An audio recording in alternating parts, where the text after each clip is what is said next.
জম্মু ও কাশ্মীরের বিশেষ রাজ্যের মর্যাদা কেড়ে নেওয়ার সিদ্ধান্ত নিয়ে ফের সরব হলেন মুখ্যমন্ত্রী ওমর আবদুল্লাহ। 15 আগস্ট শ্রীনগরের স্বাধীনতা দিবসের অনুষ্ঠানে বক্তব্য রাখতে গিয়ে তিনি দাবি করেন 2019 সালের 370 নম্বর অনুচ্ছেদ বাতিল না হলে এবং জম্মু ও কাশ্মীর রাজ্যের মর্যাদা বজায় থাকলে আজ পাকিস্তান অধিকৃত কাশ্মীরের মানুষ ভারতের সঙ্গে যুক্ত হওয়ার দাবি তুলতে পারতেন।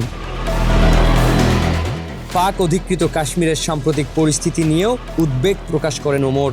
তার দাবি, গণতান্ত্রিক অধিকার ও নিজেদের দাবির পক্ষে আন্দোলন করতে গিয়ে সেখানে বহু মানুষ নিহত, আহত ও গ্রেফতার হয়েছেন। এই পরিস্থিতি তাকে ব্যথিত করছে বলেও তিনি জানান।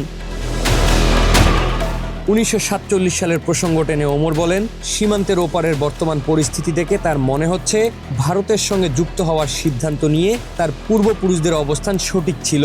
তিনি সেই সময়ে স্লোগান হামলাবার খবরদার, হাম কাশ্মীরি হ্যায় তৈয়ার এই কথাও স্মরণ করেন।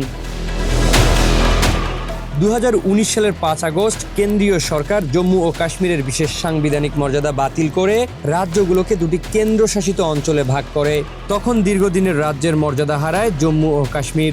স্বাধীনতা দিবসের মঞ্চ থেকে ওমরের এই মন্তব্য সেই বিতর্ককে নতুন মাত্রা দিয়েছে। জম্মু ও কাশ্মীরের সঙ্গে পাক অধিকৃত কাশ্মীরের সম্পর্কের প্রশ্নটি তিনি এখন রাজনৈতিক ও সাংবিধানিক আলোচনার গুরুত্বপূর্ণ বিষয় হিসেবে দেখছেন। হাসান জিহাদি, মানব কণ্ঠ।